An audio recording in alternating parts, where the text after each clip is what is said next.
Goeiemôre aan almal. Kom ons staan vanoggend. Ons loof die Here, ons prys hom vir wie hy is. Here, ons dankie net dat ons vanoggend, Here, in u teenwoordigheid kan wees. En nie net vanoggend nie, maar heel week, elke oomblik van die dag, Here, is u met ons. Ons kom loof u vanoggend, ons kom prys u in die naam van Jesus Christus, ons Vader. Amen.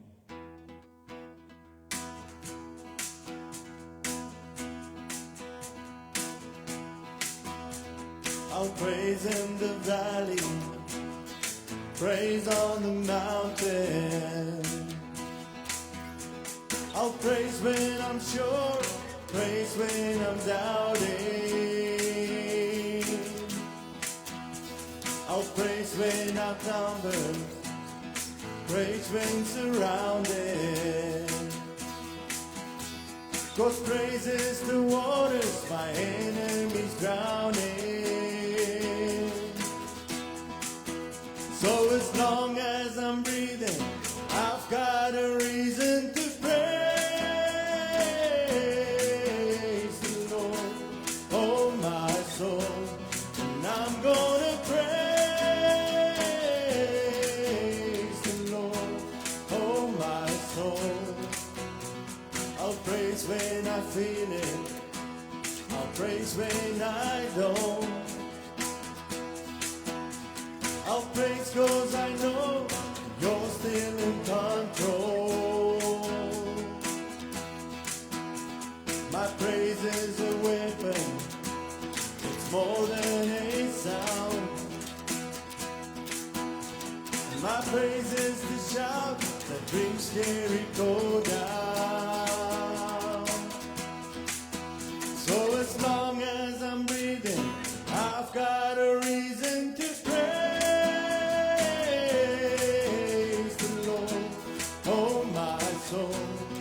I'm gonna praise the Lord, oh my soul, and we're gonna praise the Lord, oh my soul, and I'm gonna praise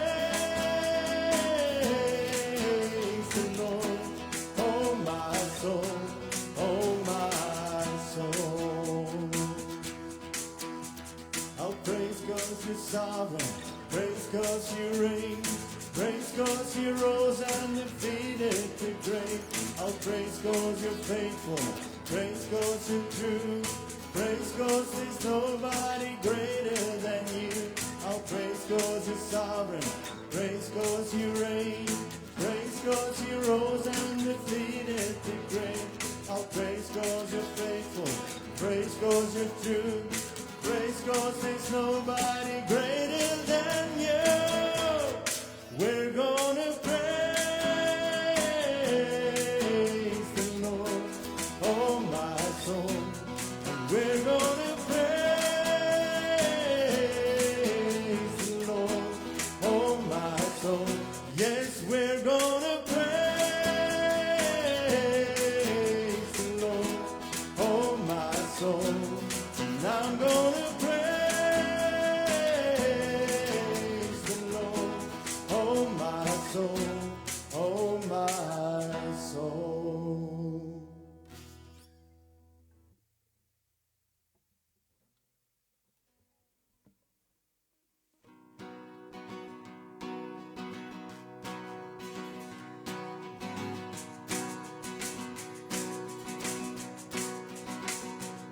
Elke mens het storie, elke mens het seer. Ek was al heel verlore in die wind en donker weer. My wildernis was groot en my beersiel leer.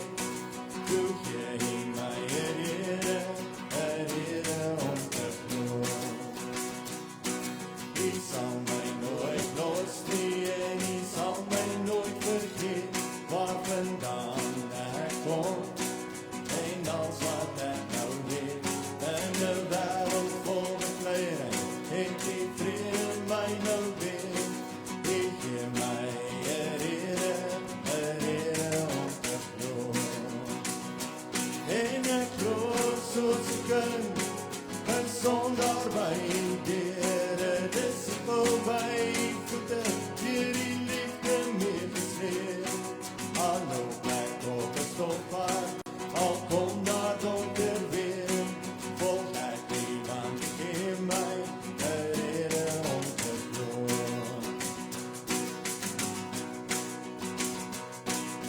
stemmes vir my hemels en die liefde wyd en breed.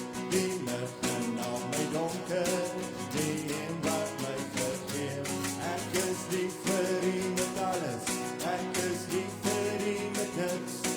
U gee my Here om te groot.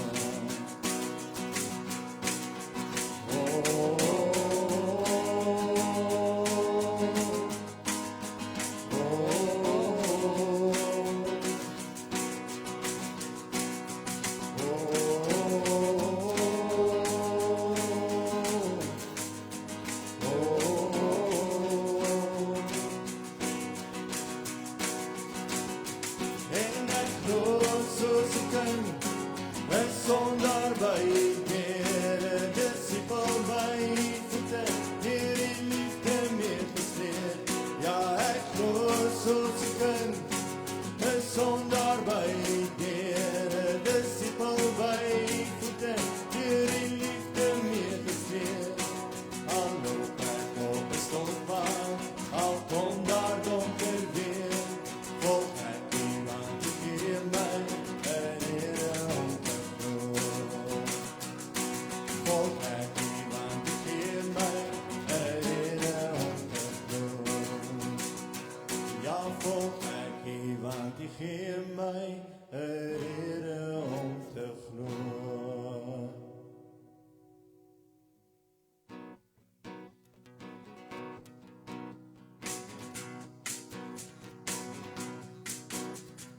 Die Here is my vesting, die Here is my krag, Hy is my bron, Hy is my redding, die een op wie ek wag. Die Here is my voorspoed, Hy sal vir my voorsien, soos 'n paas op vir sy kinders, gee Hy meer as wat ek ooit sou kon verdien. Prys die Here om my siel, prys die Here want Hy is goed. Prys die Here as wat lewe, prys die Here. Die Here is my vesting, die Here is my krag, Hy is my bron, Hy is my redding, die een op wie ek wag.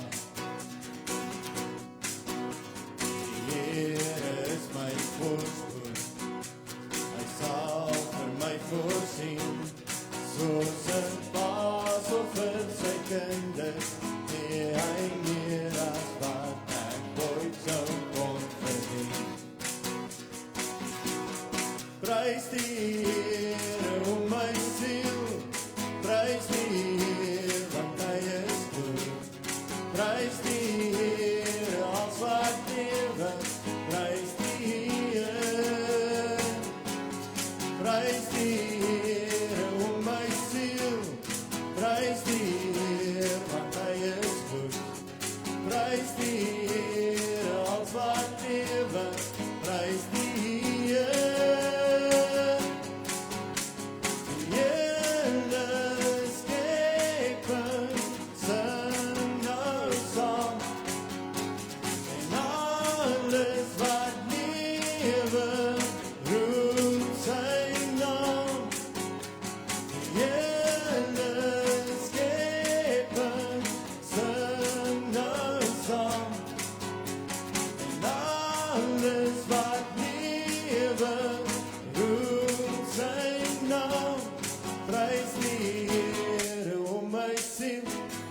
Prys die Here want Hy is goed, en prys die Here as wat lewe, prys die Here.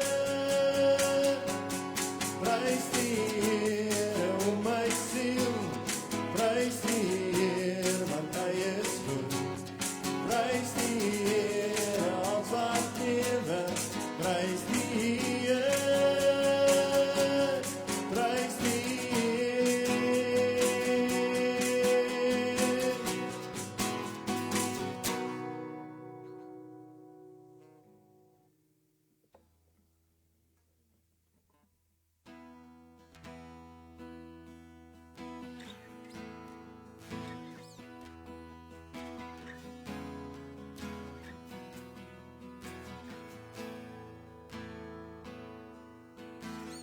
thousand generations falling down and worship to sing the song of ages to the Lamb. And all who've gone before us and all who will believe will sing the song of ages to the Lamb. 'Cause your name is the highest, your name is the greatest, your name stands above them all. No thrones and dominions, all powers and positions, your name stands above them all.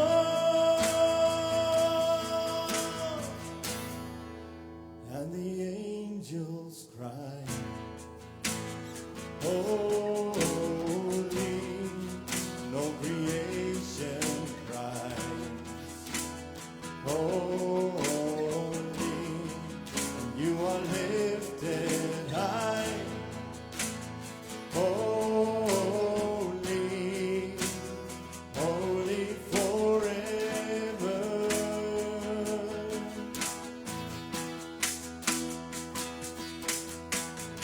If you've been forgiven, and if you've been redeemed, sing the song forever to the Lamb. If you walk in freedom, and if you bear His name, sing the song forever to the Lamb. Yes, we'll sing the song forever and amen. And the angels cry, holy, all creation cries, holy, you are lifted high, holy, holy forever. So hear your people sing, holy, to the King of Kings, holy, you are lifted high, holy, holy forever.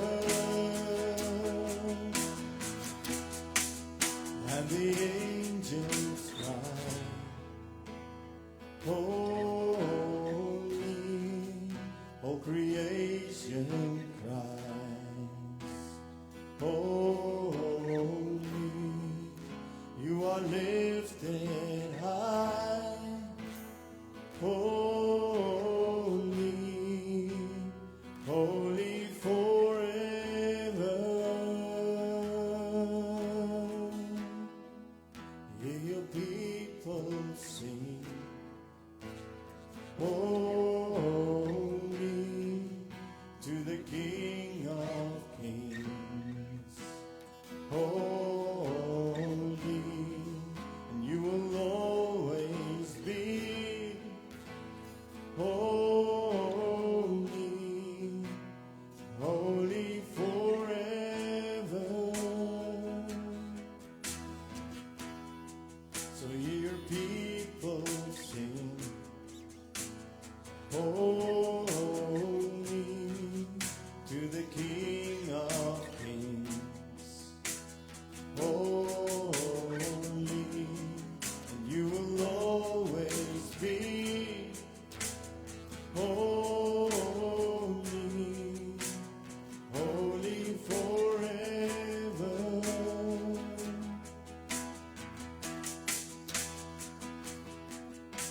So if you've been forgiven, and if you've been redeemed, Sing the song forever to the Lamb. If you walk in freedom, and if you bear His name, sing the song forever to the Lamb. Well, we sing the song forever and amen.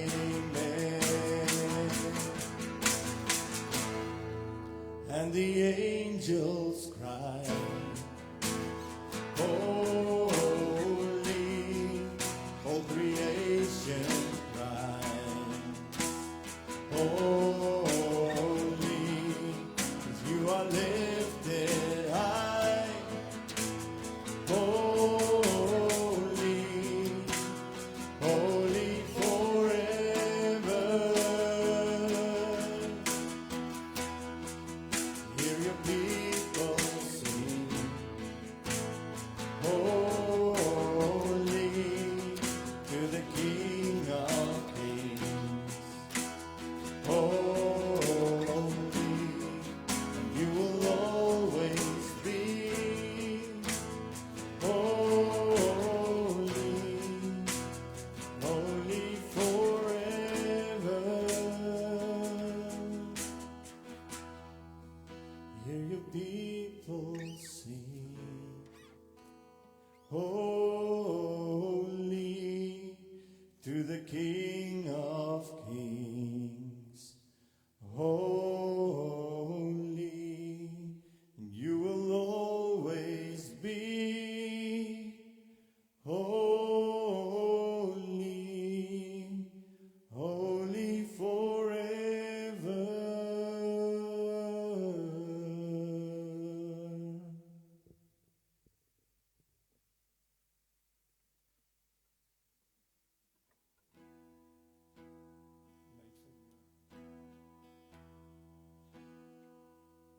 And I know who I am, 'cause I know who you are. The cross of salvation was only the start. Now I am chosen, free and forgiven, and I have a future, and it's worth the living. 'Cause I wasn't made to be tending a grave, I was called by name, born and raised back to life again. And I was made for more.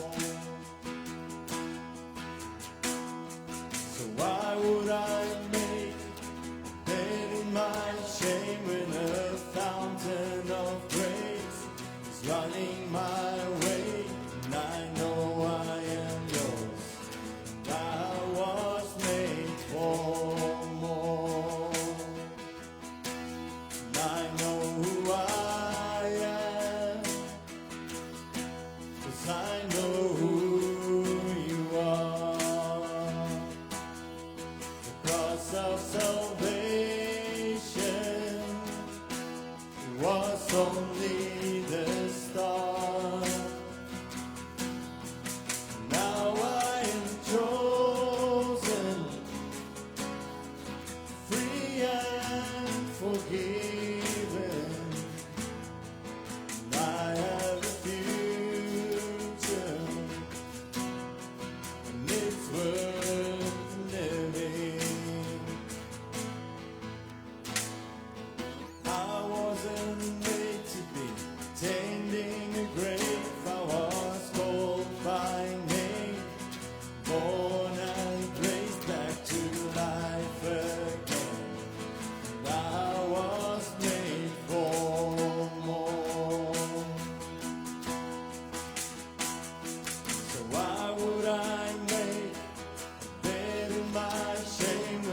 back to life again.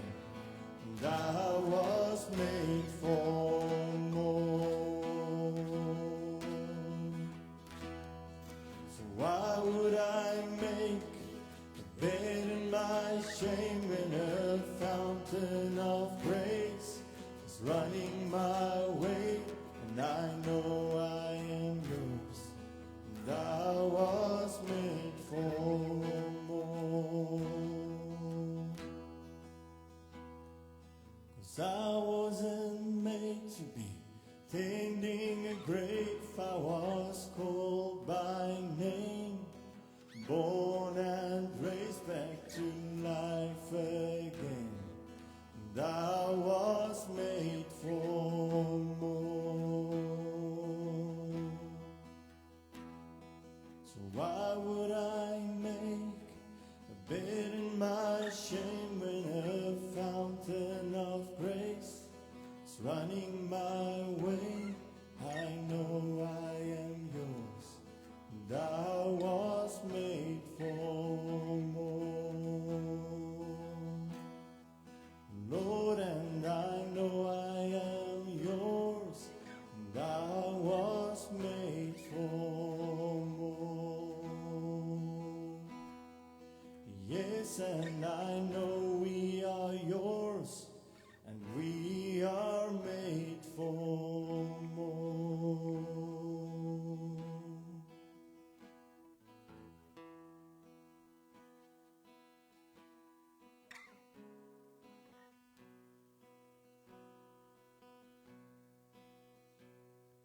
Here, ons dankie vir hierdie geleentheid, ons dankie vir hierdie oggend, Here. Om in U teenwoordigheid te wees, Here, en om in U liefde te staan. Here, U het elkeen se pad vir hulle reeds uitgesit. En ek dank U daarvoor, Here, want U pad is perfek. Nie altyd maklik nie, maar perfek. Here, en U los ons nooit alleen nie. Ons kom dankie daarvoor, Here. Ek vra dat U die voetstappe wat U vir ons uitgesit het, sal kom wys, Here. Vir elkeen sal kom wys. Wys ons waar ons moet wees, wat ons moet doen, Here. Selfs ons woorde. Laat dit vir U aangenaam sal wees, Here. Vra dat U ons harte en ons ore vanoggend sal oopmaak om U woord, Here, in te neem. Dit wat U vir ons wil spreek. Dank U daarvoor, Here, in die naam van Jesus Christus. Amen. Amen.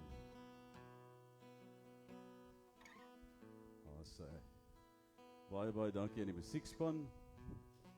En vir al ons aanlyn kykers en geliefdes wat lekker op vakansie is, wat by ons kom aansluit het, baie welkom. Is lekker om julle almal hier te hê. Iemand moet net vir my so aanduiding gee of die Neil, jy kan maar net kyk of ons kameramanne en ons klankingenieurs en almal is op vakansie. So julle sit nou met ons het nou die droesem geledig hierso. Julle sit nou met al die oorskiet. Nietemin, luister, is so lekker om hier saam met julle te wees en by julle te wees en ek vertrou die klank is goed aan daai kant en almal kan luister en hoor en ja, sommer net lekker om saam te wees. Sê ek praat in die waai. Nee. So, goed. Luister, ek wil ook vir jou bid. Ek wil vra dat die Here ons kom rustig maak rondom 'n uitstekende woord wat hy net kom neersit ook vanoggend. Maak jou oë toe. Kom ons ontvang hierdie seën van die Here. Almagtige Here en hemelse Vader. Here, hoe uniek is U woord nie, as dit kom inweef in ons menswees en ons kan iets beleef van die Heilige Gees wat inspraak het in ons lewe en wat deur ons en onder ons kom woonplek maak in ons woorde, in ons dade, in ons doen en ons late. En so kom sê ons net opreg dankie, Here, vir die genade wat ons beleef en elke dag se opstaan en gaan slaap. Here, so gebeur daar ook goed waarvan ons salig onbewus is en goed waarvan U ons beskerm en waarvan ons nie eens weet nie. En Here, hoe dankbaar ons is nie ook vanoggend dat ons kan opstaan met 'n wete dat U oor ons wag gehou het in hierdie aand nie. Maar kom versterk ons harte nou met die blye boodskap die woord in die boodskap van groot blydskap, soos hy dit aan die skaapwagters bekend gemaak het, toe Christus se geboorte aangekondig is, vir die eenvoudige mense. Ons ontvang dit nou ook in daardie gees, in Jesus naam, amen. Luister, ek weet nie of julle nou weet nie, maar ek sien toe nou op die groepe vanoggend, daar was toe nou heel wat van daar was 'n aardbewing gewees, in Vredendal en omgewing. Kan jy dit glo?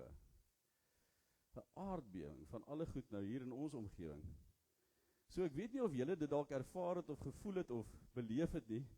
Is daar van julle wat hier sit wat dalk so 'n bietjie van 'n skuddingkie gevoel het of wat ook al? Dit is so interessant, nee, want dis presies wat gebeur het meer as 2000 jaar terug.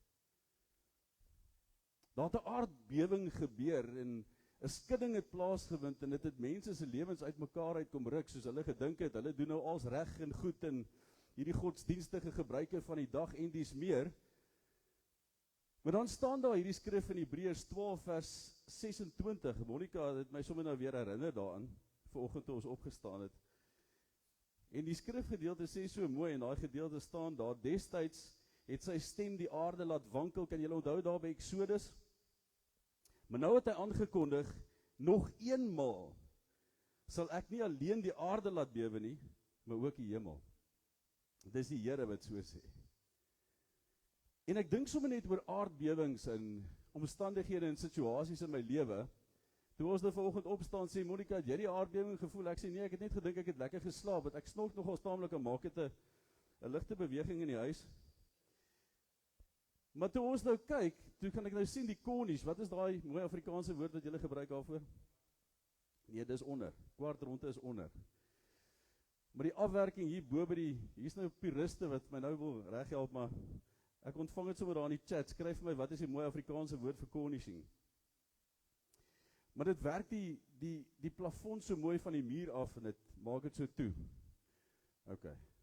En wat gebeur het? Ek sien toe ek vanoggend opstaan, ek sien hy het so 'n bietjie weggetrek party plekke. Ons het nou 'n ou huis.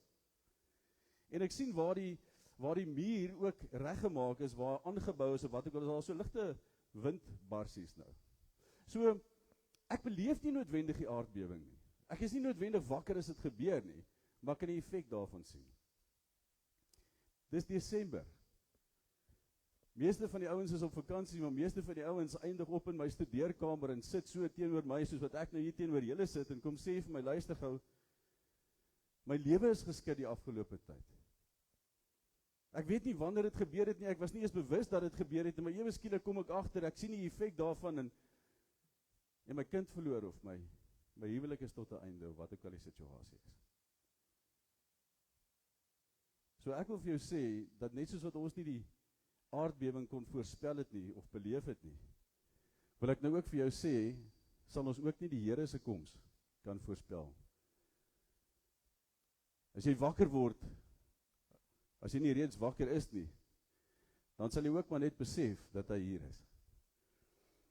Maar hierdie ouens was iets te wagte rondom 'n ster wat in die hemel gehang het. Kom ek lees vir julle die gedeelte waaruit ek die teks wil haal, en ek wil dit saam met jou deurwerk in Lukas 2 vers 10, die nuwe vertaling, dis waar ek is vanoggend. Lukas 2 vers 10, as jy jou Bybel het, blaai asseblief saam, want daar's 3 goed, baie pertinente goed, wat die Here kom doen, wanneer die engel kom aankondig, wat is die gevolg van Christus wat geboorte vind in ons lewe? Wat is die uitvloeisel daarvan? En dan begin hy in vers 10 en dan staan daar, toe sê 'n engel vir hulle, moenie bang wees nie. Want kyk, ek bring vir julle 'n goeie tyding, goeie nuus, nê, van groot blydskap wat vir die hele volk bestem is. Dis die boodskap van Jesus. Die boodskap van Jesus is vir almal wat dit wil ontvang. Hoe interessant is dit nie? Dit is natuurlik jou keuse of jy dit wil ontvang of nie wil ontvang nie. Maar toe die gedeelte begin dit met moenie bang wees nie. Met ander woorde, as jy nou gaan kyk na dit wat die meeste kere in die Bybel gekwoteer is hierdie spreek, moenie bang wees nie, moenie vrees nie, 366 keer word in die Bybel herhaal. 366 keer. Met ander woorde, dis vir 1 keer vir elke dag van die jaar. So jy het regtig nie nodig om bang te wees nie. Moenie bekommerd wees nie, moenie bang wees nie. En dan sê die engel 'n paar ander goed. Hy sê, hy bring 'n goeie tyding wat blydskap tot gevolg het. So as daar enigiets is rondom God, wat nie tot groot vreugde lei nie, dan mis jy iets rondom die karakter van God, wat iets van God, wat jy beleef, moet vir jou groot blydskap gee. Maar godsdienst kan dit nie doen nie, uit die aard van die saak. Net 'n verhouding met die een van wie ons hier praat, en sy seun, kan dit vir ons bewerkstellig. So elke faset van wie God is, bring vir elkeen wat dit hoor en hom aanneem, groot blydskap. Daar is geen duisternis in hom nie, die woord sê dit. En dis hoekom ons baie keer sukkel om Jesus aan te neem. Want ek wil hom aanneem, maar dan wil ek my bestaande manier van leef nog steeds handhaaf. Die teks in 1 Johannes 1 vers 5 sê so mooi, God is lig, en daar is geen duisternis in hom nie. En dis hoekom die ster, die Bethlehem ster, ook dit kom aankondig het. Daar gaan 'n lig opgaan, 'n bonatuurlike lig, en daar gaan 'n ewigheidsimpak wees van sy geboorte hier op aarde. So wanneer ek in 'n verhouding met God is dit goeie nuus, wat verder lei na geen vrees en groot blydskap. En hierdie boodskap maak my net weer bewus, dat ons werklik nood het vir groot blydskap. Ek en jy het nodig om bly te wees. In die Engels is dit baie makliker. In die Engels praat ons van happiness en joy. Happiness comes from happenings. Goedjies wat gebeur, goed wat in my lewe gebeur, dit maak my bly. Maar joy is iets anders. Joy is blydskap. En ek en jy is geskape in die beeld van God. Ek gaan nou dit mooi pertinent uitlig, en ons gaan vanoggend vir Emmy ook inseën. Ons gaan haar aan die Here toewy. En jy gaan nou sien wat die geweldige impak is van die feit dat ek en jy moet besef, waar is ons bron en wie is ons bron? En wat dit beteken as ons sê ons het 'n bron. So, wanneer ek in verhouding is met God, dan ervaar ek goeie nuus. En dit veroorsaak blydskap in my lewe. So, ek het iets nodig wat my laat intap in die ewigheid, wat my blydskap verseker.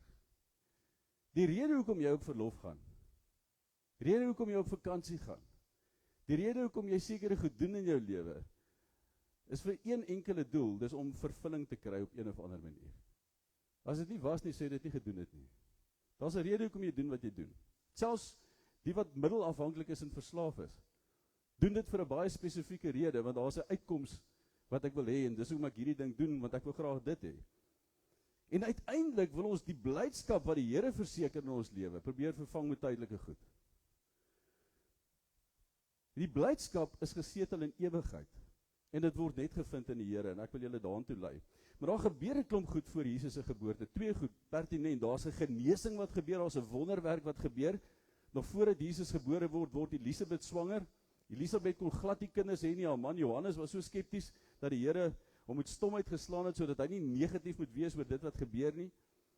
Maria, wat ongetroud is, word bevrug deur die Heilige Gees, en Jesus word nou uit daardie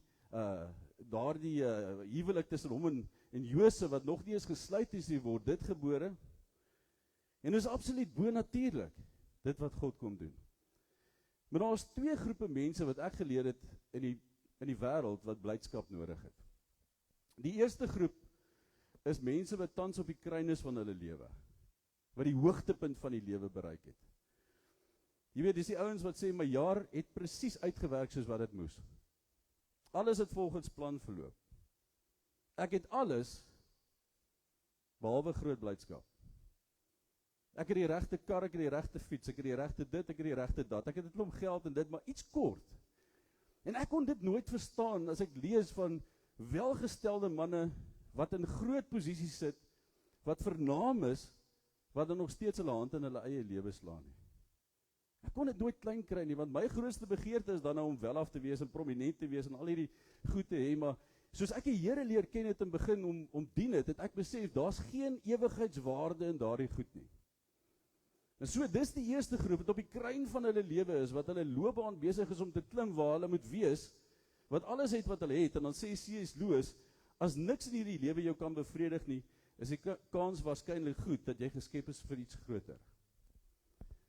As niks in hierdie lewe jou kan bevredig nie, dan is die kans waarskynlik dat jy geskep is vir 'n ander lewe, of 'n ander koninkryk, skryf Lewis. Dis die eerste groep. Hulle het alles, behalwe blydskap. Die ander groep is meer die ouens waarmee ek kan assosieer. Hulle het 'n klomp hoop gehad vir die nuwe jaar. Hulle het 2024 weggespring en gesê, luister hier, dit gaan 'n fenominale jaar wees. Ek gaan goeders doen, ek gaan goed beleef, ek gaan nuwe goed aanpak wat ek nooit van tevore gedoen het, ek gaan geloofstappe neem, ek gaan 'n klomp goeders doen. Ek het net 20 kg nodig om my doel te bereik, nou het ek net 40 kg oor, dis die tipe ou waarvan ek hier praat. Werk eintlik so 'n bietjie agteruit. Jy weet, jy sou in hierdie tyd klaar gemaak het met skuld. Sekere goed in jou lewe reggeskryf het, verhoudinge herstel het, gewerk het in jou huwelik.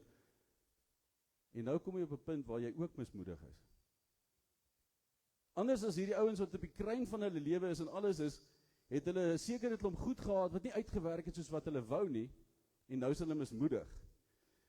En Salomo praat van hierdie groep in eintlik Spreuke 13 vers 12 en sê 'n verwagting wat nie uitgekom het nie, maak 'n mens mismoedig. 'n Begeerte wat vervul word, bring nuwe lewe. So hulle het 'n verwagting gehad oor die jaar en dit wat sou gebeur het. En dit het nie gebeur nie, en nou sit jy hier, en nou besef jy ook, ek kort blydskap.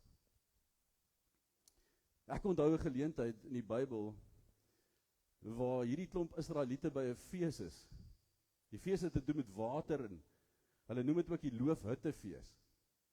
Water is een van die grootste bronne van lewe, en hulle het dit gedenk aan die feit dat Jesus ook die bron is van hulle lewe. En op die laaste dag van die loofhuttefees staan Jesus op. Hulle is nou by 'n fees. Ek bedoel, Madeliefie Makiti fees, was jy al by een van hierdie feeste gewees? Hulle sê dis die fees om by te wees. Maar op hierdie laaste dag staan Jesus op en sê vir hulle die volgende, hy sê, almal wat vermoeid en belas is, kom na my toe, want ek sal vir julle rus gee. En ek dink, wat? Hierdie ouens is nou by 'n celebration. Hulle is dan nou by 'n plek waar hulle kan ontspan en rus en kom afsaal en lekker wees en hulle geniet. Hulle het nou 'n klomp goed gehad om te doen. Hulle het selfs gedrink, want dis waar die vrou van Johannes 8 gevang is, nê, by 'n loofhuttefees. Hulle so misgedrink dat hulle in die verkeerde tent opgeëindig het. Want dis 'n lekker besigheid gewees daai tyd. Nou sê Jesus, dit lyk vir my julle het nie rus nie. Julle het nie blydskap nie. Die oomblik toe die engele aankondig dat Jesus gebore gaan word, kondig hy 'n blydskap aan wat ewig is. En ek moet vir jou die verskil net gou verduidelik tussen vreugde en blydskap. Vreugde is iets wat ons beleef in oomblikke van gebeurtenisse. Die geboorte van 'n baba, die promosie, die oomblik as jy graad gevang het. Jy weet, as jy gepromoveer word by die werk of as jy 'n bonus ontvang. Happiness requires happenings. But joy, vreugde, blydskap, né? It's an inside job. Julle weet as hulle 'n bank roof, dan dink hulle baie keer daar's iemand aan die binnekant wat gepraat het, né? Blydskap is iets wat jy in jou binnekant moet vind, wat jy moet vind. En dit gebeur, blydskap word ontsluit in 'n kommunikasie wat ons noem verhouding met God. Happiness is at the mercy of happenings. Met ander woorde, as die goed ophou gebeur, die happenings ophou, dan is daar ook nie meer happiness nie. En weet jy wat doen ons in hierdie lewe? Ons probeer plaasvervangers vir blydskap soek. Ek dink julle is nou 'n intelligente groep ouens hier vanoggend. Dit is nie vir my nodig om te sê, waar gaan soek ons die plaasvervangers nie? En wat is alles die plaasvervangers wat ons gebruik vir blydskap, wat net in die Here gevind is nie? Ons eindig op om goed te jaag wat tydelik is. Jou vakansie wat jy nou geniet is net tydelik, hoor. Jou kar wat jy laasweek gekoop het, is ook net tydelik. Jou bonus waarvoor jy so hard gewerk het, dat jy nou so baie bly gemaak het, is net tydelik.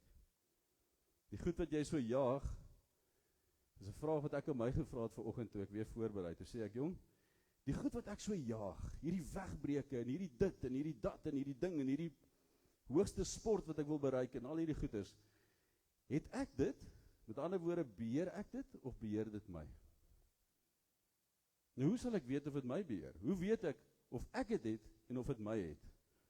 Ek dink een van die antwoorde sal wees wanneer ek vir myself sê, jong, as ek net meer gehad het, dan weet ek, dit het my, ek is nie meer in beheer nie. As ek net meer geld gehad het, as ek net meer dit gehad het, werk ek vir dit? Of werk dit vir my? As jy hierdie heel jaar gewerk het vir 'n vakansie aan die einde van hierdie jaar, dan het die vakansie vir jou. En weet jy wat gaan gebeur op so 'n vakansie? Ek wil dit nie spoil nie, maar kom ek sê vir jou. Een slegte ervaring of 'n ondervinding by 'n restaurant of met 'n familielid gooi daai hele lou appelkarretjie met daai vakansie, boep, net so neer en dis 'n groot mislukking en jy is verskriklik teleurgesteld en dis nie. As jy werk vir iets, in steede van dat dit werk vir jou, dan besit dit vir jou in steede van dat jy dit laat werk vir jou.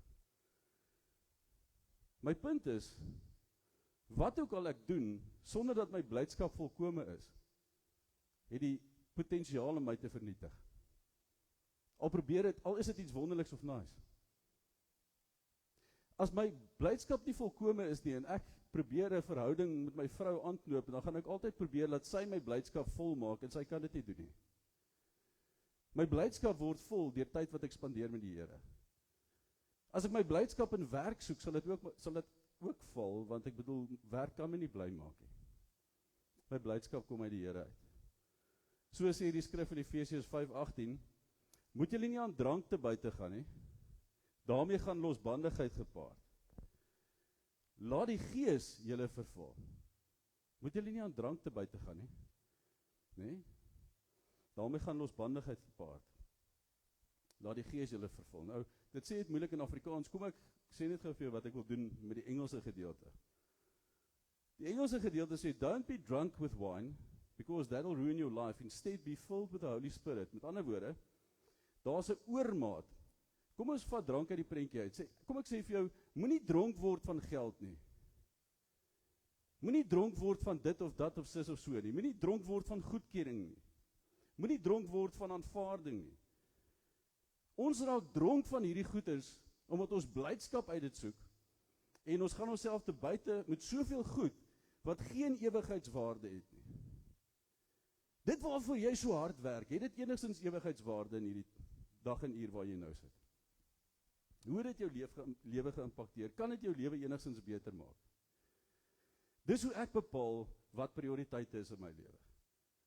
As ek uitmis op hierdie ding wat ek nou so graag wil doen, gaan dit my lewe negatief of positief impakteer? Gaan ek uitmis, verseker. Maar het dit ewigheidswaarde in my lewe? Weet jy wat? 'n Ou mentor van my het eendag gesê, niks is 'n sonde nie, totdat jy dronk word daarvan nie. So lees ons ook in die Bybel dat geld nie 'n probleem is nie, maar die liefde vir geld is die wortel van alle kwaad. As iets jou dronk maak, dan beteken dit, dis 'n oormate van dit, wat nie veronderstel is om te doen, waarvoor jy dit nou gebruik nie. En die vraag in my hart is, luister, is daar iets in my lewe, waarvan ek nou op hierdie oomblik so dronk is, dat ek die waarde en die impak wat dit het om die mense rondom my glad nie besef nie? Want dan het ek nodig, om te hoor, wanneer die engel sê, luister gou, ek het goeie nuus, van groot blydskap, wat aangekondig word, daar's 'n redder vir jou gebore vanoggend, en vir my gebore vanoggend. Alles hierdie is 'n soeke na blydskap wat volhoubaar is, en ons soek dit in verskeie goed, ons soek dit in persone, ons soek dit in huwelike, ons soek dit in ons kinders. En dan sê Paulus, julle het eintlik 'n issue, deurdat julle die verkeerde God aanbid. Met ander woorde, jy het hierdie ding tot 'n status gehef, en jy is besig om dit op hierdie status wat dit het, jy wil iets van iets hê, wat dit nie vir jou kan gee nie. En dan loop huwelike skeef. En dan is die verwagting en dit wat jy graag aangepak het nie so suksesvol nie, want jy bring dit op 'n status wat dit nie veronderstel is om te wees nie. God sê dit so mooi in Eksodus, hy sê, julle moet naas my geen ander gode dien nie. Die Engelse vertaling sê dit nog beter, hy sê, you shall have no other gods above me. Met ander woorde, God voorsien dat ons sekere goed tot op 'n God status gebring het. En ek kyk in my eie lewe en ek besef net, luister hier, I first need to deal with eternal issues before we deal with natural issues. Ek het eers nodig om prioriteit te vind in dit wat ewig is, voordat ek deel met die omstandighede in my lewe wat ek nou voel is nie op standaard nie. Ons werk andersom. As jy 'n probleem het, wil jy die probleem by jou gaan soek, en jy wil gou jou eie lewe uitsorteer. Jy onttrek sommer van kerk af in gemeenskap met gelowiges, jy gaan nou eers jou probleem uitsorteer. Terwyl jy moet sê, luister, wat is die ding hierso? Wat is die prioriteite in my lewe? Het ek ewigheidsperspektief en het ek ewigheidsprioriteite in my lewe? Okay? En die goed wat ek hier skryf is, ek sê, jy weet, ons lewe val uit mekaar, nie oor die goed wat jy nie het nie. Jou lewe val uit mekaar, omdat jou verhouding tot God nie sin maak nie. Ek sê dit so, ek sê jou verhouding tot God, nie jou verhouding met God nie. Want weet jy wat, ek het al agtergekom, mense dink, hulle het 'n verhouding met God, en dan staan hulle glad nie in verhouding tot God nie. Hulle dink, God is hulle maatjie. Mense het glad nie verhouding eers met hulle mans of hulle vrouens of hulle, en dan dink hulle, daai is okay, as ek met God ook so 'n verhouding het. So daarom sê ek, ons deel met issues, omdat ons verhouding tot God nie in plek is nie. Hy is God en ek is nie. Verhouding tot God spreek van hoe jy teenoor hom staan. Die ander ding is ken jy jou plek in hom? Jy sien, ons wil die Here deel maak van ons lewe. Hierdie jaar wat nou kom, 2025, gaan ek die Here deel maak van my lewe. Nee, jy moet deel word van sy plan vir jou lewe. Ons wil hom intrek. Here, as hy nou net saam met my sal gaan in 2025, gaan ek hier hom nou wys. Ons probeer by hom ons moet by hom inpas. Ons probeer altyd dat hy weet by ons inpas. Jy gaan nou tyd maak vir die Here. Wie is jy? God is groot genoeg. Of my vraag is dan, is God groot genoeg dat jy vir hom kan plek maak in jou lewe? Is God groot genoeg dat jy kan plek maak vir hom in jou lewe? Is hy deel van jou plan of is hy net 'n noodplan? Meeste van die kere, selfs in my eie ou lewetjie het ek agtergekom, jong, ek trek hom vinnig as 'n noodplan uit. Hy's nie eintlik my plan gewees nie. Maar ek weet vinnig waantoe om te hardloop as dit nie uitwerk nie. Dit wat jy kryf op die oomblik. Vrouens wat swanger is, weet dit. Ek gaan nou vir Luzani vra, sy sal vir later kan sê. Dit wat jy kryf, is dit wat jy graag wil hê, jou begeertes in hierdie lewe. Het jy 'n ewigheidsbegeerte of het jy nog nie daaraan gedink nie? Goed is wat 'n volledige impak sal hê, nie net vir nou nie, maar tot in die toekoms, nê. Maar ons probeer dit volmaak met goedjies. So die stuk sê, moenie dronk word nie. Ons raak dronk op die lewe. Ons verloor onsself. Net so min as wat blydskap vervang kan word met alkohol. Dis mos nou 'n stupid ding, as ek vir jou sê, luister, al wat jy nodig het, is jy hartseer, het jy blydskap nodig gaan drink net. Dis mos nou stupid raad. Maar jy dink as jy nou gaan op hierdie soul searching ding, jy gaan nou die weet nie wat se staptoer doen, dan gaan jy nou vreugde kry daar nie. Daar gaan iets gebeur, maar ek dink jou voete gaan seer word of so. Die vraag is net wat ek vir myself vra, is net so min is dit waarmee jy nou besig is, 'n plaasvervanger vir dit wat jy net by God sal kry. Waarmee het ek God vervang, sodat my blydskap volkome word? Ons probeer konstant die blydskap wat ons het by God, vervang met die wêreld. Jy kry hierdie blydskap net by God, maar jy probeer dit vervang met goed in die wêreld. Probeer soos die wêreld dink, aantrek, praat. Daar is hierdie gedeelte wat sê in Johannes 14:27, I'm leaving you with a gift. Ons nou die seisoen van geskenke. Jesus sê, I'm leaving you with a gift, peace of mind and heart. And the peace I give is the gift the world cannot give. So don't be troubled or be afraid. Dan noem hy dit weer. Kom ek lees in Afrikaans. Vrede laat ek vir julle na. My vrede gee ek vir julle. Die vrede wat ek vir julle gee, is nie die soort wat die wêreld gee nie. Ek sal nooit vergeet in my lewe nie. Sit ek by iemand, die vroukie het besluit, Sy het iemand anders ontmoet terwyl sy getroud is. En ek en 'n mentor van my sit so met haar.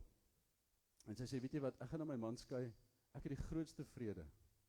Ek dink, wat 'n absolute nonsens. So daar is twee tipes vrede.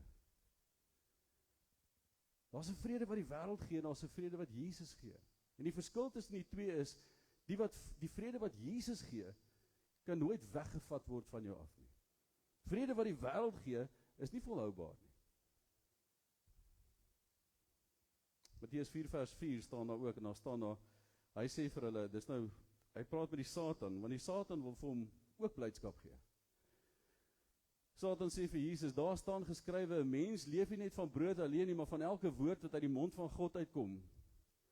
Maar dit het te doen met die vorige teks, so kom ek lees dit ook vir jou, daar staan, die versoeker, dis nou die vyand, die Satan, het toe gekom en vir hom gesê, as hy die seun van God is, sê hierdie klippe moet brood word. Jesus is honger, en hy sê, maar dis so eenvoudig soos dit, hier's klippe, sê dit moet brood word.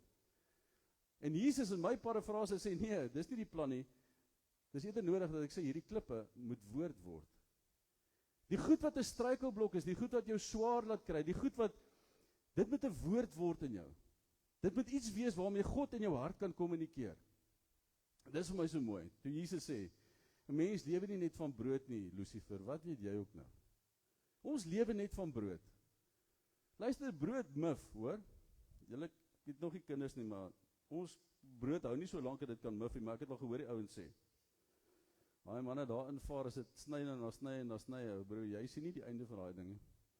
Maar ek het gehoor as dit oud raak en mif het. So dit hou nie vir altyd nie. En wat die vyand jou beloof is brood. Hy sê hierdie probleem, dit kan so maklik brood word. Wel, brood gaan my nie help nie. Jesus sê, pleks word dit woord. Hy sê, ek kan nie net van brood lewe nie. Ja, nou, ons is bereid om net van brood oor die weg te kom. Ek en jy moet bid, dat die klippe in ons lewe woord word in steede van brood. God is nie net 'n voorsiener van lewe nie. As jy al gedraai het, waar ek gedraai het, dan is God my lewe. Dan is God liefde. En ek wil afsluit, nou is almal weer wakker. Ek wil afsluit met Genesis 1 vers 11. Daar staan in die gedeelte, staan so mooi in die begin, dan staan daar, toe het God gesê, laat daar uit die aarde groenigheid voorkom, groenplante, wat saad gee, en vrugtebome op aarde, wat elkeen na sy aard vrugte dra, en waarvan die saad in sy vrug sit. So het dit gebeur. So wat gebeur is, God praat met die grond, en hy sê vir die grond, jy moet nou iets gebeur. Laat die plante en bome kom, soort vir soort.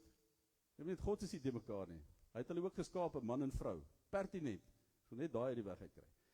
Dit is baie eenvoudig, hy sê vir die grond, luister gou, baie eenvoudig, al wat jy moet doen is, luister na my woord, wat hy praat met sy woord.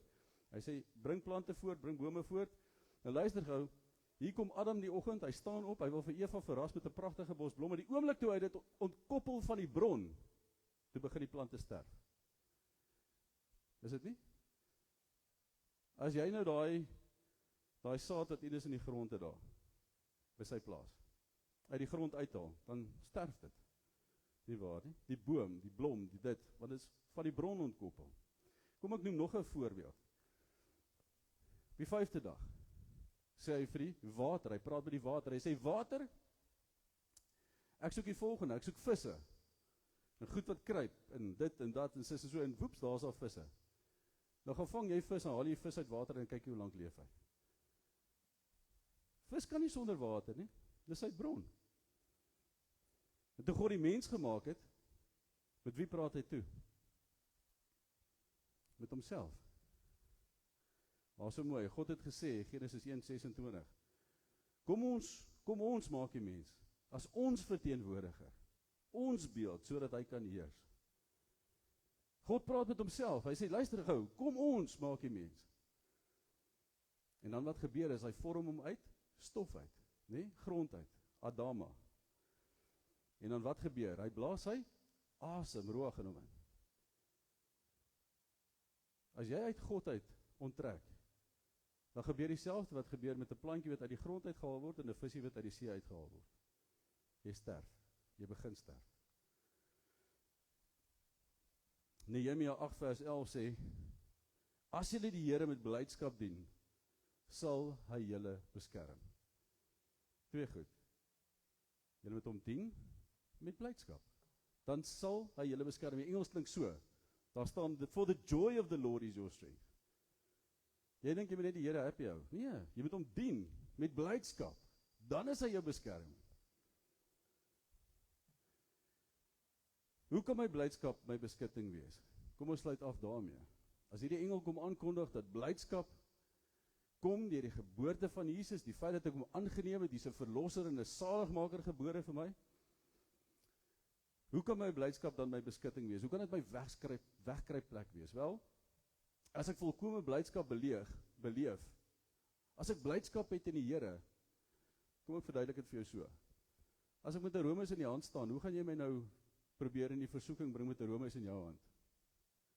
Dis onmoontlik. Ek het klaar roomys, baie dankie. Jy gaan my nou nie vermaak met 'n roomys as ek met klaar een in my hand staan nie.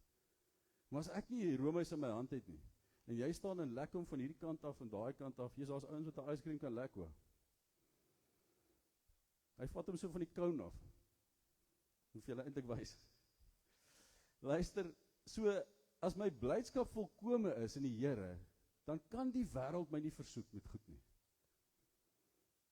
Blydskap is my beskutting en my skuld. Blydskap in die Here, dat ek in verhouding met hom staan, dat ek lewe en hy het 'n plan vir sy lewe. En sy blydskap word nie gevind in iets nie, dit word gevind in die wil van God. Christus sonder blydskap soek dit iewers anders. Hulle soek dit nie by die Here nie. Maar blydskap in die Here bestaan nie buite die wil van God nie. So met die geboorte van Jesus het blydskap volkome geword. En die feit dat jy gered is. Die feit dat jy gered is. Moet jy by 'n punt bring waar jy sê, my blydskap is volkome. En die rede daarvoor is, daar gaan 'n oomblik kom, ek weet nie of dit soos gisteraand 36 minute oor 2 gaan gebeur het, wanneer jy gaan voel, die lewe word onder jou voete uitgeruk. En daar gaan in jou blydskap geskit kom word, om agter te kom, waarin is jou blydskap gesetel? Waarin is jou vrede gesetel? En waantoe jy hardloop op daai stadium, om vrede te kry, is jou God van vrede. As jou blydskap gesetel is in die Here, kan wat ook al gebeur, dit sal vir jou sleg wees, maar daar sal 'n getuienis wees, en 'n standvastigheid. Ek stap gister by die gym uit, by 'n ou vriend van my. En ek gaan hom nou volgende jaar nooi om sy getuienis by ons te kom vertel. Van sy dogtertjie wat verdrink het. En hy moet dit self vertel eintlik, want dit is so kosbaar. Want dit is net iets wat die Here kan doen. Hy het haar gaan uithaal terwyl sy verdrink het, kom hulle by die huis aan. Ek vertel nou die baie afgewaterde kort weergawe, maar hy gaan haal haar pa uit die swembad uit waar sy klaar verdrink het en sy is dood, 13 jaar oud. In die vleur van haar lewe. Epileptiese aanval gekry in die swembad. Hierdie mense se lewe is uit mekaar uit. Hulle blydskap is daarmee heen. En hy gaan sit, die aand sê hy, is daar hoeveel mense wat nou om te kom? Sy naam is Rianel. Hoeveel mense wat nou om te kom en kom sit by hom en sê, luister gou man, jy weet mense het mos die onsinnigste goed wat hulle sê. Die Here het sy mooiste blommetjie kom pluk en van daai boodskap hier af tot by, weet jy wat die Here het met al sy doel en al sy plan. En luister, op daai stadium is jy jou kind verloor. Is dit die laaste ding wat jy wil hoor? Hy sê vir my, net so, hy sê vir my, luister man, kom ek sê vir jou, ek wil niks met God te doen hê nie. Ek is geafronteer deur God, ek wil van sy woord, hy sê, hy draai, in 'n oogwink draai hy as 'n ateïs. Hoe kan God, wat 'n liefdevolle God is, sy dogtertjie van 13, wat rein is en opreg is, en sy skryf nog in haar skool, huiswerkboekies, en sy sê, al wat haar grootste begeerte is om Jesus te dien. Hy sê, hy lees dit, en hy val uit mekaar, en hy sê, Here, hoe werk dit? Hy sê, hier is soveel tikgebruikers en moordenaars, en hulle loop, hoe werk dit? Hy sê, nou kom sit 'n ou by hom, ek wil nie nou die ou blootstel nie, maar op daai stadium was hy ver van die Here af gewees, hy was ook 'n erkende ateïs gewees. Kom sit langs ou Rian. Hy sê, maar nou het hy die regte geselskap, nou dink die manne dan soos mekaar, verstaan jy? Nou is daar nog 'n ou wat soos hy dink, wat ook niks van die Here hou nie. En hy gaan dit nou sy werk maak, sê hy, om te wys dat God absoluut ontklee is van die Here wat liefdevol is. Hy sê, hy weet nie wat gaan met hom aan nie, die ou sit langs hom en hy sê, luister, sê nou maar Piet, hy sê, luister Piet, kan ek vir jou bid? En hy vat hom so aan die hand. Hy sê, en hy bid vir hom. Hy sê, tot vandag toe kan hy nog nie onthou wat hy gebid het nie. Maar in die oomblik wat hy bid, sê hy, gaan dit vir hom op soos 'n visioen, waar hy sien Zuleka, sy dogtertjie, sit op die skoot van God.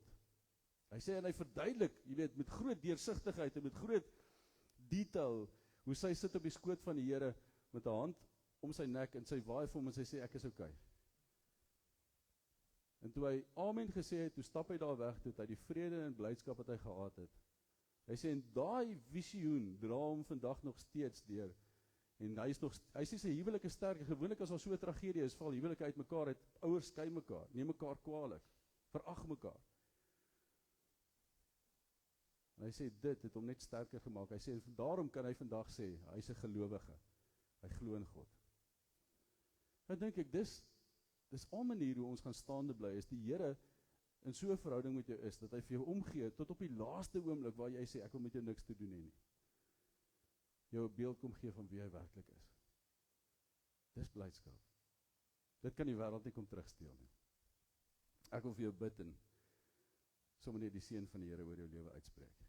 Kom ons bid saam. Here, ek kom bid vir my broers en my sissies vanoggend hier, en almal wat afhanklik is van u ewigheidsinspraak in hulle lewe. Soveel van ons sit vanoggend hier, Here, met 'n hartsverlang om te hoor, is dit nou die einde? Is dit al waaroor die lewe gaan? Is dit? So kom sit ons, Here, en ons het dalk alles wat ons nodig het, maar ons kort blydskap. Of so kom sit ons, Here, dat ons so uitgesien het na iets, maar selfs dit het ons nie blydskap gegee. En in hierdie twee stoele is daar weerskante mense wat 'n begeerte het na u inspraak in hulle lewe. En ek kom bid, Vader, bonatuurlik deur die Heilige Gees, waar ons nou hier is, dat u inspraak kom lewer in hulle lewe. Here, dat u nou hulle deure rondom hulle harte sal oopmaak vir die lewegewende Gees van God, wat in ons binneste waters en strome van lewende waters laat uitvloei. Dankie, Here, vir u genade, die tyd wat u met ons het, u deernis met ons elkeen, in Jesus naam, amen. Luister, ons het die wonderlike voorreg, ons het so 'n klomp goed wat ons wil doen vandag nou, wil ek graag eers net vra dat Pierre en Natasha net na vorentoe kom.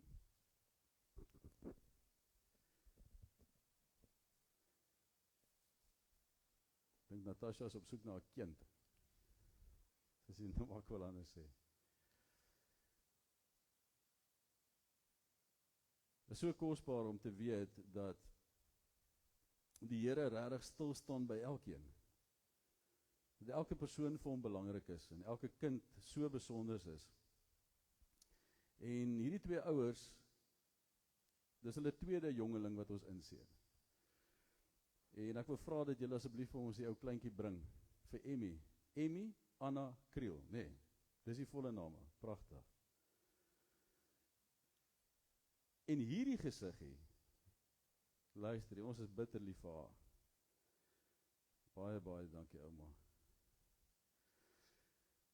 So wat ons glo, wat ons oortuiging is van dit wat die woord sê, is dat kleintjies nie kan glo nie. En die woord is baie pertinent en sê, weet jy wat, as jy glo, laat jou doop. As jy tot geloof kom in Christus, kom dan en maak dit 'n openbare getuienis van die feit dat jy glo. Die ou mens is dood en die nuwe mens het opgestaan. En ons glo dan om kinders toe te wy, saam met hulle ouers, aan die sorg van die Here.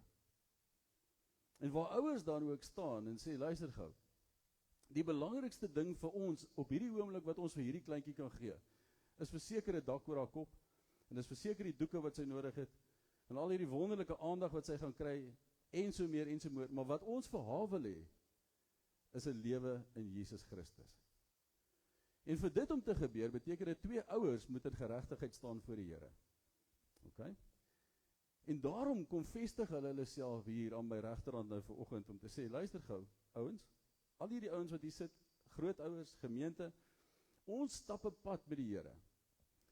En ek wil ook hê julle moet ons help as 'n gemeente om in te bou in klein Emmy se lewe.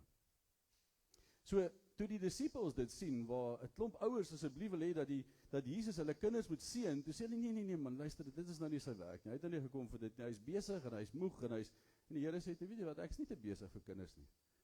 Sê, laat hulle na my toe kom, en ek sal hulle seën. So dit wat ons wil doen is, om Emmy in te seën, en te sê, ons wy haar toe in die Here, en ons het die gebruik waar ons olie gebruik, om haar te salf, as die nabyheid van die Heilige Gees. Ons salf gereeld kinders, so ek gaan weer vir jou ook sommer salf. Is dit reg? Ons begeerte is dat Emmy gevul sal word met die Heilige Gees van God. Dat die woord van die Here in haar blyplek sal kry.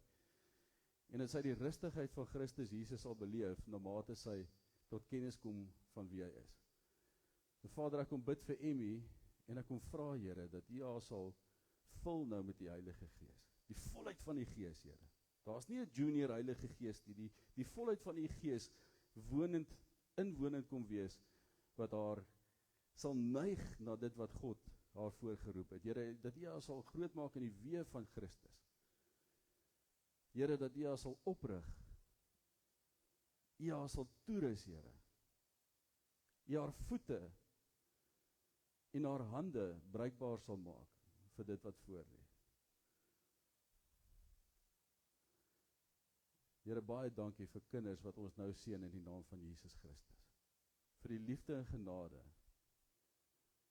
Here, baie dankie vir 2 ouers ook, wat in genade ook hierdie stap van geloof aanpak. En hulle kinders bring, maar ook hierdie stap van ouerskap tot 'n stap van gehoorsaamheid oorsit. Ons bid dit in Jesus se naam. Amen. Ek wil vra die grootouers ook net vorentoe kom asseblief. Ons het weer vir haar ook 'n Bybeltjie gekry. Die grootouers sommer net ook hier kom staan, en ook sommer net julle hande op hulle sal lê, want ons net vir ou Peer en Natasha, hulle is blykbaar nie bang vir kinders grootmaak nie, hoor. En ons wil sommer net vir hulle pertinent ook seën in die naam van die Here. Peer en Natasha ontvang die seën van die Here ook, en mag julle beleef hoe kosbaar julle is, en dat God julle uitgesonder het en uitgekies het, om hierdie pragtige 2 kinders in julle sorg te gee.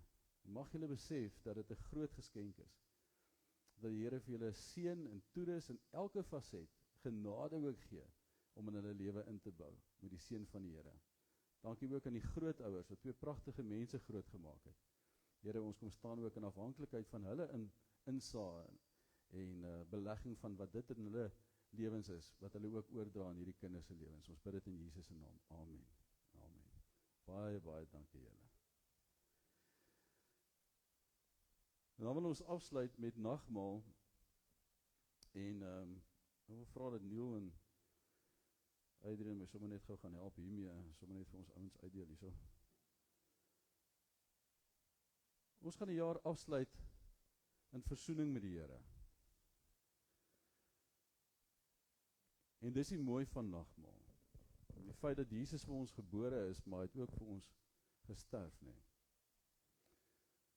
En hoe kosbaar is dit nie? Ek hoop daarvan jy nou is, kan jy ook die geleentheid gebruik om sommer net 'n stukkie brood, druiwesappie of wat ook al jy kan gebruik daar op die oomblik, saam met ons die kruisiging van Jesus en die opstanding, die lewe wat hy kom gee het, ook saam met ons te vier. Mag jy besef ook hoe onbeskryflik kosbaar sy teenwoordigheid in ons lewe is. Net soos wat ons nie blydskap kan hê sonder Christus nie, net so kan daar nie 'n geboorte wees en 'n sterfte wees as God dit nie gewil het nie. En so kom vra ek jou ook in jou eie lewe. Is daar iets waarmee die Here op hierdie stadium met jou deel? Iets wat die Here voel op hierdie stadium so 'n bietjie op die agtergrond kan geskuif word, sodat jy op hierdie oomblik 'n prioriteit vind in hom. Dat jy net weer die toue optel, net weer kom vasmaak in wie hy vir jou is. Mag jy hierdie tyd in hierdie vakansietjie wat ons nou het, sommer net kan uitkoop om te sê, ek het nodig om my blydskap in die Here weer seker te maak. Net vas te maak weer met die Here in my lewe. My blydskap weer met hom volkome raak. Baie dankie. Baie dankie, het julle gekry.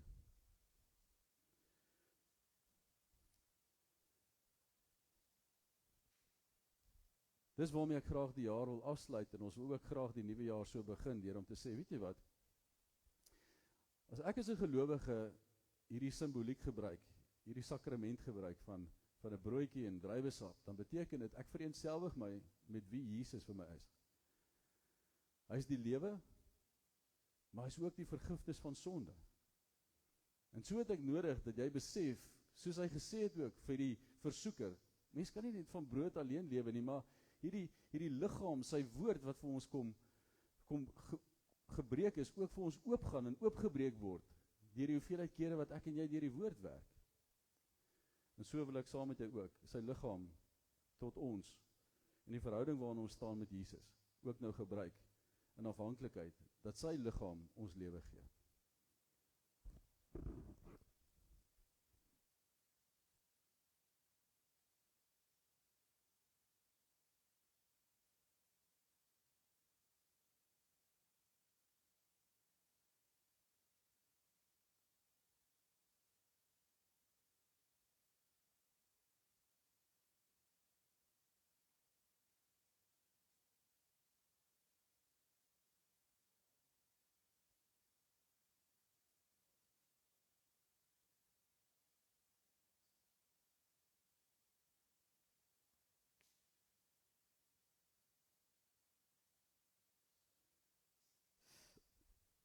Daarom is dit so belangrik om die volledige prentjie te kry.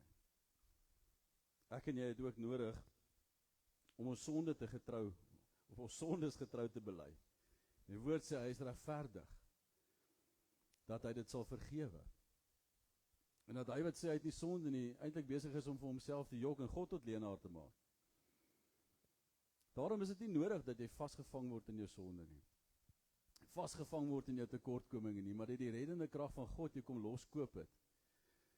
En so kom bid ek ook dat hierdie bloed as teken, hierdie druiwesap gebruik word om te sê, Here, kom vergewe ons, kom was ons, kom maak ons nuut. Ons lewe uitgegiet voor U, net soos U die lewe uitgegiet het vir ons. Kom ons gebruik dan nou hierdie druiwesap tot verlossing.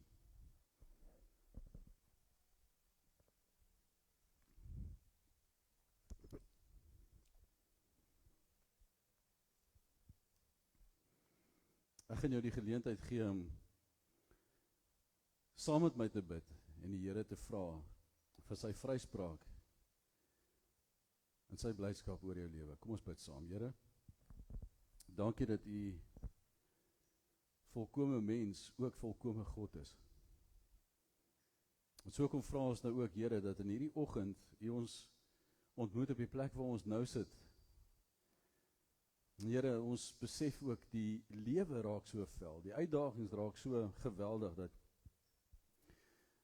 ons eintlik uitgevang word wanneer ons kom aan die einde van die jaar en ons besef dat ons 'n klomp goed nagestreef het en nagejaag het, waarin ons nou geen blydskap het nie. Ek kom bid nou, Here, deur U geboorte, wat ons gaan vier, maar ook U dood en die opstanding wat ons leef, hierdie blydskap in Christus volkome sal raak, in elkeen van ons lewens. Ek kom vra, Here, dat U ons naby sal wees, dat U ons met U genade en U liefde sal toevou, maar ook U Heilige Gees sal korrigeer, en dit wat ons nodig het om te sien, om U plan te besef, en so die rigting van ons lewens te draai, en ons harte ook, sodat dit weer aanneemlik is vir U. Gaan dan met ons in hierdie week ook, Here. In Jesus naam. Amen.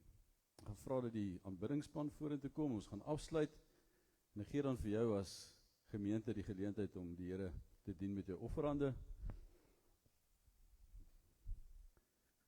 En dan net sommer vinnig vir jou te sê, hier is nou ons laaste diens van hierdie jaar. Ons volgende diens is die 5de Januarie. 5de Januarie terug hier. Baie dankie dat jy deel was van 'n kosbare jaar, se hoogtepunte en uitdagings wat ons beleef het, mag jy die Here se genade en sy liefde in elke opsig beleef. Ons Kersboodskap gaan 'n aanlyn boodskap wees. Mag jy ook die tyd saam met familie en vriende koester en mag jy getuig dat die Here lewend is en dat hy in jou lewe 'n geweldige impak het.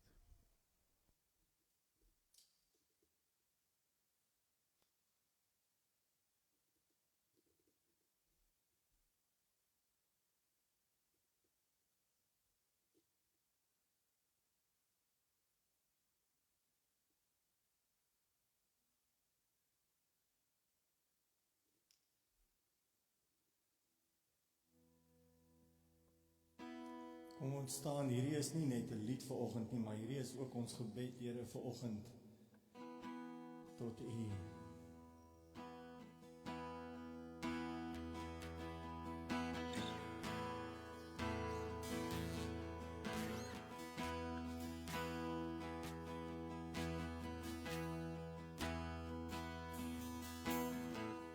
Die Here seën jou en bewaar jou, skyn sy aangesig oor jou, mag hy genade bewys, die Here draai sy gesig na jou, mag hy jou vrede gee. Die Here seën jou, die Here seën jou en bewaar jou, skyn sy aangesig oor jou, mag hy genade bewys, die Here draai sy gesig na jou, mag hy jou vrede gee.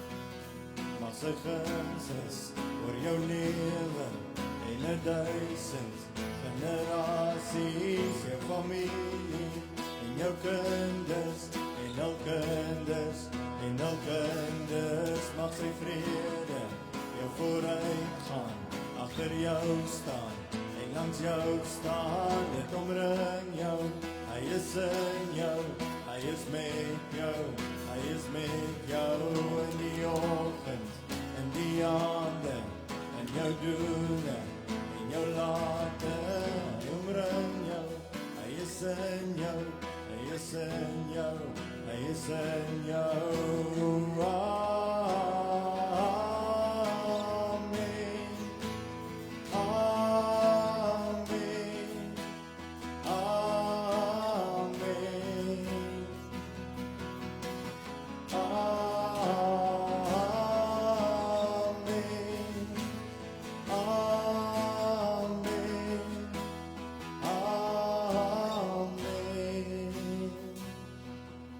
Sy guns is oor jou lewe en 1000 generasies, jou familie en jou kinders en al kinders en al kinders, mag sy vrede jou vooruit gaan, agter jou staan en langs jou staan, dit omring jou, hy is in jou, hy is met jou, hy is met jou in die oggend, in die aande, in jou doene, in jou late, in jou hartseer, in jou vrede, hy is vir jou, hy is vir jou. Amen.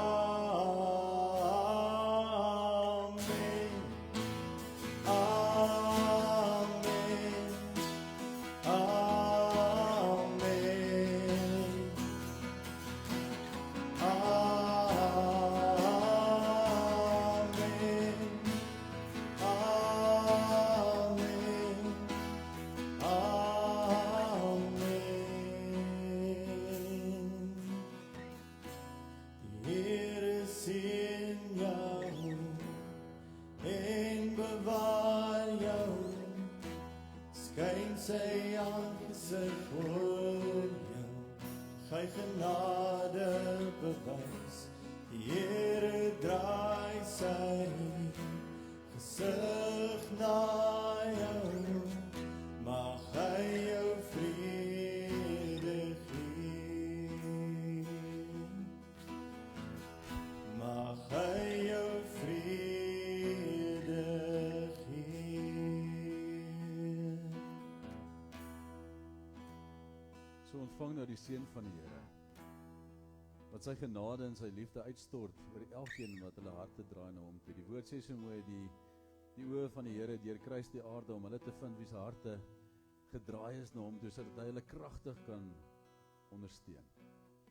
Mag jy ervaar dat die Here naby jou is, dat hy jou seën, en sy bedoeling is 'n plan vir jou lewe, 'n hoopvolle toekoms. Gaan dan hierdie week in sy vrede, in sy genade.